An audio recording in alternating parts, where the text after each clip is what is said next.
Chapter 2, The Miseducation of the Negro by Carter G. Woodson.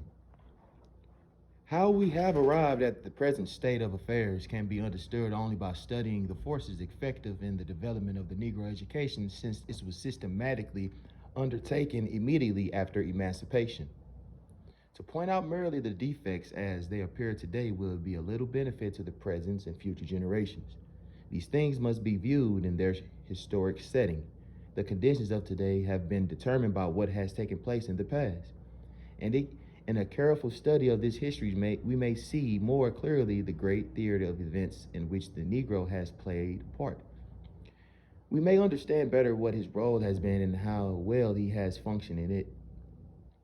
The idea of educating the Negro after the Civil War was largely a prompting of philanthropy. Their white neighbors failed to assume this responsibility. These black people have been liberated as a result of a sectional conflict out of which their former owners have emerged as victims.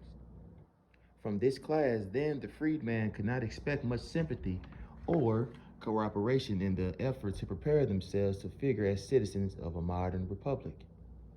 From functionaries of the United States government, it itself, and from those who participated in the conquest of the secessionists, early came the plan of teaching these freedmen the simple duties of life as worked out by the Freedmen's Bureau of Philanthropic Agencies. When systemized, this effort became a program for the organization of churches and schools and directions of them alongside which had been considered most conducive to the progress of people otherwise circumstanced. Here and there, some variations was made in the progress in view in the fact that the statutes of the freemen in no way parallel that their friends and teachers, but such thought was not general.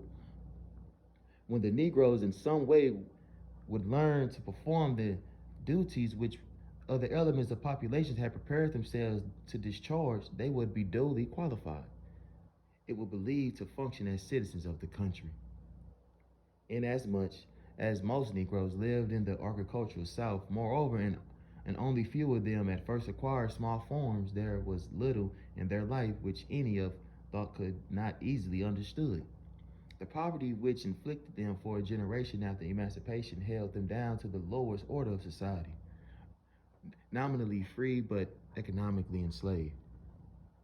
The participation of the freedman in government for a few years during the period known as the Reconstruction had little bearing of those situations except that they did join with the uneducated poor whites in bringing about certain much desired social reforms, especially in giving the South its first plan of democratic education and providing for a school system at a public expense.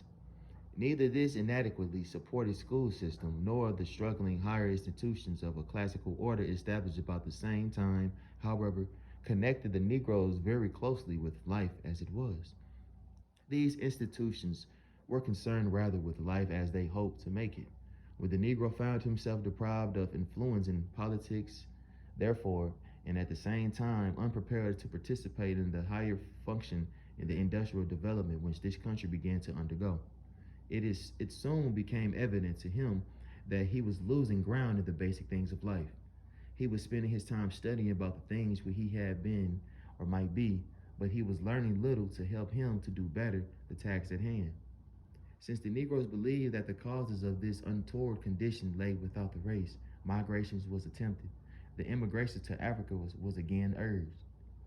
This psychological moment came the wave of industrial education which swept the country by storm. The education authorities in the cities and states throughout the Black Belt began to force to make the study, the training of the Negro conform to this policy. The missionary teachers from the South, in defense of their idea of more liberal training, however, fearlessly attacked this new educational policy, and the Negroes participating in the same dispute arrayed themselves respectively on the one side or on the other.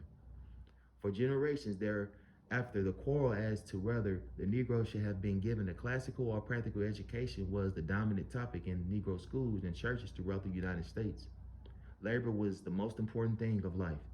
It was argued practical education counted in reaching that end. and the Negro worker must be taught to solve this problem efficiency before directing attention to other things. The Negro worker must be taught to solve this problem of efficiency before directing attention to other things. Others more narrow-minded than the advocates of industrial education seized upon the idea, feeling that although the Negro must have some semblance of education, it would be a fine stroke to be able to make a distinction between the training given the Negro and the provided for the whites.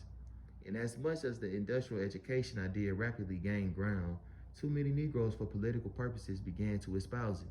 And schools and colleges, hoping thereby to obtain money, worked accordingly makeshift provisions for such instructions, although they cannot satisfactorily offer it. A real a few real industrial schools actually equipped themselves for this work and turned out the number of graduates with such a preparation. Unfortunately, however, the affair developed in a sort of battle of words. For in spite of all they said and did, the majority of the Negroes, those who did make effort to obtain an education, did not actually receive the either industrial or the classical education. Negroes attended industrial schools, took such training as was prescribed, and received their diplomas, but few of them developed inadequate efficiencies to be able to do what they were supposedly trained to do. The schools in which they were educated could not provide for all the experience with machinery which white apprentices trained in factories had. Such industrial education as these Negroes received then was merely to master a technique already discarded in progressive centuries. And even in less complicated operations of industry, these schools had no such facilities as to parallel the numerous processes of factories conducting on the plan of the division of labor. Except what value such training might have in the development of the mind by making practical application mathematics and science, then it was a failure. The majority of the Negro graduates of industrial schools, therefore, have gone into other avenues, and too often in those for which they have had no preparation whatever. Some who some some few who actually prepared for the industrial sphere by self-improvement likewise sought other occupations for the reason that Negroes were generally barred from higher pursuits by trade unions, and being unable to develop captains of industries to increase the demand for persons in these lines.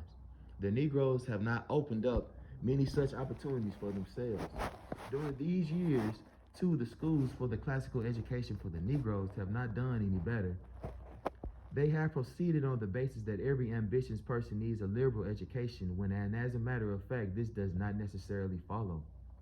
The Negro trained in the advanced phases of literature, philosophy, and politicking has been unable to develop far in using his knowledge because of having to function in the lower spheres of social order. Advanced knowledge of science, mathematics, and language, moreover, has not been much more useful except for mental discipline because of the dearth of opportunity to apply such knowledge among people who were largely common laborers in towns of peons or on the plantations. The extent to which such higher education has been successful in leading to the Negro to think, which above is all the chief purpose of education, has merely made him more of a malcontent when he can sense the drift of things and appreciate the impossibility of success in visioning conditions as they really are. It is very clear, therefore, that we do not have in the life of the Negro today large numbers of persons who have been benefited by either of the systems about which we have quarreled so long. The number of Negro mechanics and artisans has comparatively declined during the last two generations. The Negro do not properly represent as many skilled labor as they did before the Civil War. If the practical education which the Negroes receive helped to improve the situation so that it is today no worse than what it is, certainly it did not solve the problem as was expected of it. On the other hand, in spite of such educational classicals education of the Negroes, we do not find in the race a large supply of thinkers, philosophers. One excuse is that scholarship among Negroes has been vitiated by the necessity for all of them to combat segregation and fight to retain standing ground in the struggle of the races.